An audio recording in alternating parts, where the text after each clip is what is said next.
11वीं में जाके पलटे तोड़ना लड़ना, ये हुजूर का इश्क है। हमने इसको इश्क का मैयार बना दिया। डेगों पे लड़ गए, कई जगह सर फूट गए 11वीं में, कहा किसरिये का जर्दा ना मिला। ये हालात है हमारे, खुद ही पकाते हैं, खुद ही लड़ जाते हैं। ये इश्क नहीं, ये तबर्रुक है। इतना मिल जाए तब भी बरकत वाला, और इतना मिल जाए तब भी बरकत वाला।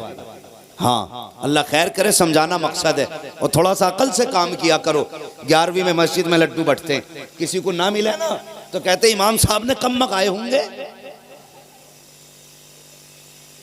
अब बताइए कम क्यों ना पड़ेंगे?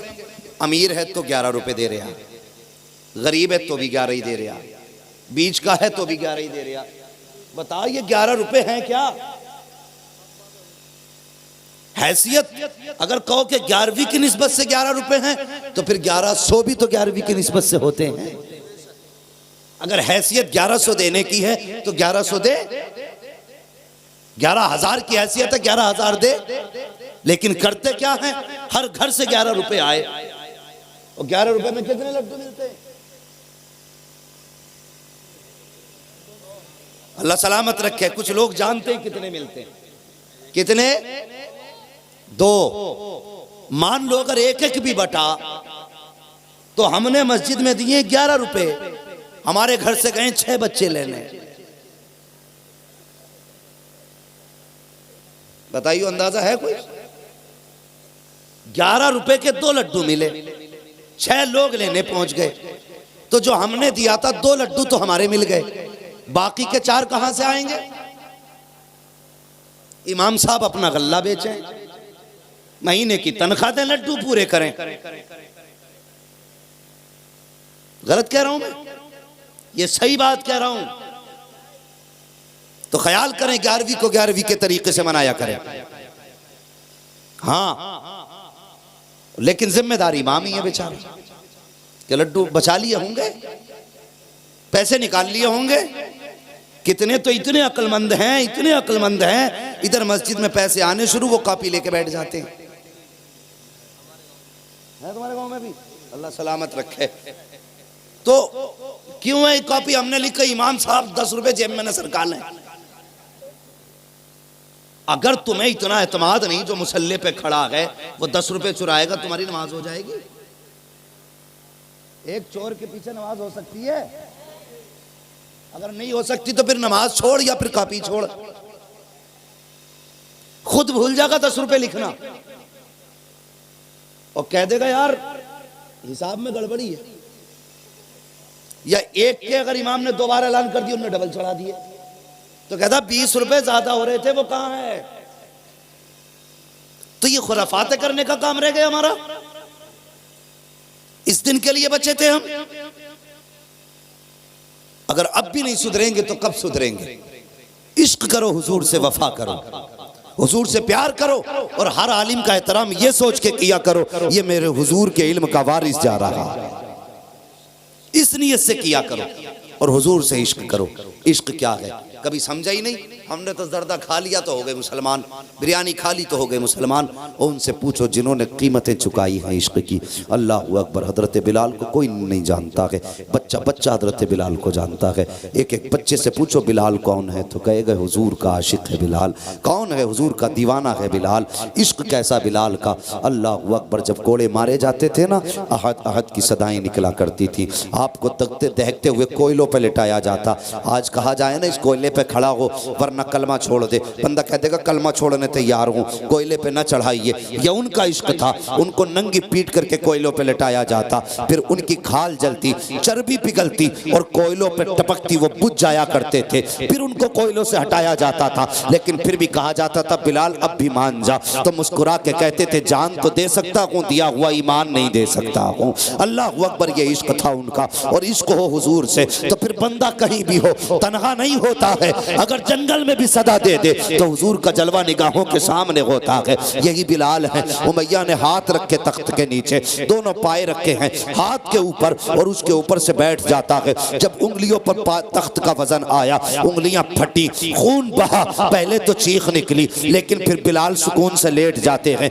सारी रात सुकून में गुजरी है, लेकिन खून हाथ से बहता रहा। सुबह को उठ के उमैया ने कहा, बता तो बिलाल, आज की रात कैसी गुजरी है? अब तो कुछ सुधार आया होगा। हजरत बिलाल ने मुस्कुरा के कहा, जितने सुकून की रात आज की गुजरी है, बिलाल की इससे बेहतर रात पहले नहीं गुजरी थी। का ताज्जुब होता है, सारी रात तेरे हाथ से खून बहता रहा, फिर भी तू कहता है सुकून की रात गुजरी है। का सुकून की रात कैसे गुजरी? तो बिलाल कहते हैं, जब तूने मेरे हाथ के ऊपर तख्त का पाया रखा था, दर्द से चीख निकली थी, मैंने महबूब को पुकारा था। कब पुकारने की देर थी, हुजूर का जलवा निगाहों के सामने आ गया था।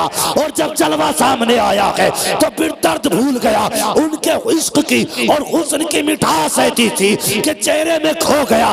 रात कब गुजरी, कैसे गुजरी, पता न चला। तभी तो बरेली के इमाम कहते हैं, जब आ गए है जोशे रहमत पे उनकी आंखें चलते बुझा दिए गए, रोते हंसा दिए। नारे तकबीर, नारे रिसालत, उलमाए अहले सुन्नत, मसलके आला हजरत, नारे तकबीर, नारे रिसालत। हाँ, आशिकों ने इश्क की कीमत चुकाई है। और लोग कहते हैं कोई वजीफा बता दो, हुजूर का ख्वाब में दीदार हो जाए। हैं, फ्री में ही देखना चाह रहा हुजूर को, फ्री में ही पूरी जिंदगी मेड़े काटता रहा, अब हुजूर दिखा दो इसे।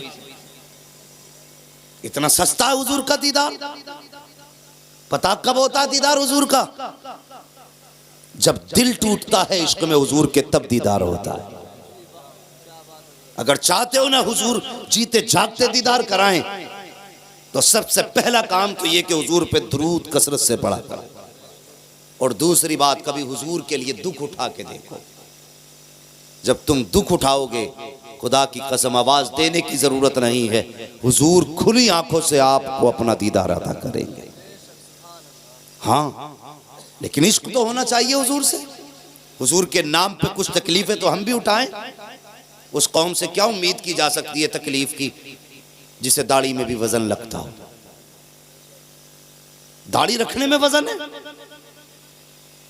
हम कहते हैं हुजूर का दामन नहीं छोड़ेंगे, और काम क्या करते हैं? चेहरे पे दाढ़ी नहीं छोड़ेंगे, जुम्मे के जुम्मे साफ करा रहा। अगर कहीं टीचर बन गया तो रोज रगड़ के जा रहा। ये बाल नहीं आना चाहिए। और जवानों, ये बाल इतनी बरकत वाले हैं, अगर इसकी हकीकत पता चल जाए ना, तो एक बाल तक तुम नहीं कटाओगे। जितनी बरकत की चीज़ है दाढ़ी। मैंने तो यहाँ तक बुजुर्गों को फरमाते सुना, अगर सुन्नी सही अकीदा कब्र में जाता है दाढ़ी लेकर के, फरिश्ते आते ना हिसाब सवाल करने के लिए, जब फरिश्ता कफन उठाता चेहरे से, सुन्नी सही अकीदा है ना, तो चेहरे की दाढ़ी देख के ना ढक देता है। दूसरा कहता क्या बात है, हिसाब नहीं लेना? तो कहता मुझे हया रही गई, इसके चेहरे पे मुस्तफ़ा की सुन्नत मौजूद है। ये इस दाढ़ी की बरकत है, इस दाढ़ी की बरकत। और फरमाया गया अगर दाढ़ी में सफ़ेद बाल बन गए और उस बालों को लेके मर गए तो कब्र में अंधेरा नहीं होगा। उसके सफ़ेद दाढ़ी के बालों से अल्लाह उसकी पूरी कब्र को रोशन फरमा देगा। लेकिन सफ़ेद की फजीलत है तो बंदा कोई नील लगाए घूम रहा दाढ़ी में, कोई गेरू लगाए घूम रहा, कोई काली पीली करे घूम रहा। और भाई ये जितनी सफ़ेद होती है उतनी खूबसूरती बढ़ाया करती है। हाँ, नहीं लगता ऐसा? ऐसा लगा कुछ तो मेहंदी लगा के भूल ही जाऊं कई साल तक के लिए, तो निरी मैली सी लगने लगती है। ऐसा लगता है जैसे ने मुंह ही नहीं धोया। वो अल्लाह के बंदे, सफ़ेद थी तो खूबसूरत तो लगती, तो इसे सफ़ेद रखा करो। सफ़ेद नाजायज नहीं है मेहंदी लगाना। कभी ये ना समझे कि मौलवी नाजायज कह के गया, जायज है। लेकिन जो हुस्न सफ़ेदी में है ना, वो किसी रंग में नहीं है, किसी रंग में नहीं है। तुम देख लेना, दो बुजुर्ग बैठा लेना, एक नीली रंग के लाया हो, दूसरा सफ़ेद लिए बैठा हो, फिर देखना नूर की बारिश किसके चेहरे पे हो रही है। ये सफ़ेदी अल्लाह की तरफ से बुजुर्गी का ऐलान है। तो चेहरों पे दाढ़ियाँ सजाएं नौजवानों, फिर इसकी बेपनाह बरकतें हैं, बेपनाह बरकतें हैं। और हुजूर के नाम पे दाढ़ी रखो, हुजूर के नाम पे, फिर देख खुदा की कसम अल्लाह के करम से हुजूर तुझ पे कितने मेहरबान होते हैं। हम दाढ़ियाँ ही नहीं रख सकते, जुम्मे के जुम्मे कटवा रहे हैं। अगर कोई बंदा, वो था ना एक शख्स ने कार्टून बनाया था, तो हम मजम्मत करते हैं, गलत किया मिल जाए तो गर्दन काट दें उसकी, ये इश्क है। मगर बात ये है हम कार्टून बनाने वाले पे इतने नाराज, और जो रोज दाढ़ी मुंडा के नाली में फेंकते हैं, क्या उन्हें हुजूर की सुन्नत याद नहीं आती? ख्याल करें, चेहरे रौनक पा जाते हैं जब चेहरे पे दाढ़ी आती है। तो नौजवानों कोशिश करो, ये मत सोचना, लोग कहते हैं शादी नहीं होगी भाई दाढ़ी रख ली तो। क्यों? ये जितने दाढ़ी वाले इनमें से कोई ऐसा है जिसकी ना हो रही हो? कभी शादियां दाढ़ी से नहीं रुका करती। फर्क ये है, अगर चेहरे पे दाढ़ी होगी ना तो दाढ़ी की बरकत से तेरे घर में जो आएगी नचनिया नहीं आएगी, बल्कि तेरे बिस्तर पे कनीज़े फातिमा ज़हरा चल के आएगी, ये गारंटी। अगर चाहते हो कि तुम अच्छी नस्ल को अच्छी गोद दो तो फिर चेहरों पे दाढ़ियां सजा लो। ये खुद ऐसा एंटिक है कि शैतान औरत तुम्हारे करीब आ ही नहीं सकती, इसलिए दाढ़ी की बरकत भी है। तो सजाएंगे इंशाअल्लाह चेहरों पे दाढ़ी, कोशिश करें हुजूर की सुन्नत से प्यार करेंगे और चेहरे पे दाढ़ी सजाएंगे, और जवानी में भी मरे ना तो इस शान से मर के जाएंगे। अगर चेहरे से कफन हटा दें फरिश्ते, हुजूर देख के मुस्कुरा के कह दें सोने दो, देखते नगी वो सीने पे मेरी सुन्नत रख के ला रहा। इसलिए जरूरी है। हाँ, मूछें कटवाओ, ये हुक्म है, दाढ़ी बढ़ाओ, मूछें पस्त कराओ। इतनी बड़ी मूछ मकरू है जो पानी वगैरह पीने में पानी में टच हो, समझ रहे हैं? और ऐसी भी ना कि जो बिल्कुल ही साफ करा दो यहां तक, मूछ के चक्कर में पता ना क्या बने फिर रहा है। हाँ, मूछ का तसव्वुर ही अलग ले लिया लोगों ने, यहां तक मार गए, ऐसा लग रहा है नकली लगाए घूम रहे हैं। हाँ, तो मूछे पस्त कराने का हुक्म है, मुंडाने का नहीं। यह भी ख्याल रहे, मुंडाने में पस्त कराने में फर्क होता है। मुंडाना यह होता है उस तरह से, पस्त कराना छोटी करो जितनी हो सके काट के। तो कोशिश करें हर बंदा चेहरे पे दाढ़ी सजाए। और मैं कई सर देख रहा हूं जिन पे टोपियां नहीं है। अल्लाह तौफीक दे तो 1800 की पैंट लेके आओ ना, तो 18 रुपए की टोपी जरूर ले आना। अगले प्रोग्राम में कभी हाजिरी हो ना तुम्हारे गांव में, नसीब से तो अल्लाह करे सबके सर पे टोपियां होनी चाहिए। बोलो इंशाअल्लाह। ओ शर्मा मत जवान, शर्माने की बात होती तो मैं खड़ा करके कहता टोपी कहाँ है। कोई बात नहीं, भूल गए, लेकिन आइंदा जलसे में जाते वक्त टोपियों का ख्याल रखें और हर वक्त टोपियां ओढ़ा करें। ये शिकायत करते हैं ना कि हमारी माँ बहनें दुपट्टा नहीं ओढ़ती, मैं अक्सर ये बात कहता हूँ, जब से जवान ने टोपियां छोड़ दी औरतों ने दुपट्टे छोड़ दिए। आप टोपी ओढ़ना शुरू कर दो, बेटियां दुपट्टे ओढ़ना शुरू कर देंगी। तो लाजिम करो टोपी को, हमारी पहचान है टोपी, हमारी शान है टोपी, और हम इसे ही नहीं ओढ़ते तो टोपी को लाजिम करो। मैं अर्ज कर रहा था, लोगों ने इश्क की कीमतें चुकाई हैं। अल्लाह अकबर। तारीख़ में एक नाम आता हज़रत ज़ुनैरा का, हुजूर से इश्क किया। अल्लाह अकबर। हज़रत ज़ुनैरा ने जब इश्क किया ना हुजूर से, हज़रत उमर उस वक्त तक ईमान नहीं लाए थे जब इन्होंने कलमा पढ़ा था। जब कलमा पढ़ा ना तो हज़रत उमर को पता चल गया।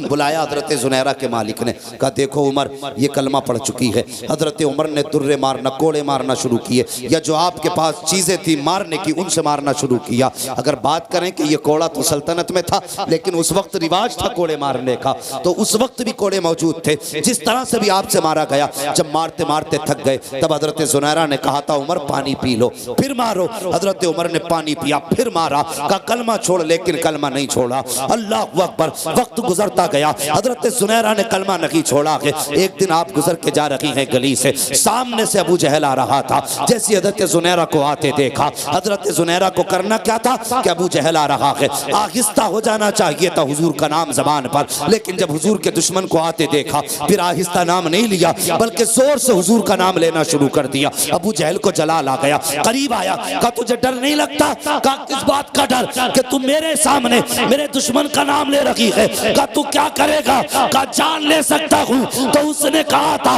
हजरत जुनैरा बोली, ओ जालिम, सिर्फ जान ले सकता है लेकिन दिया हुआ मुस्तफा का इश्क ईमान नहीं ले सकता है।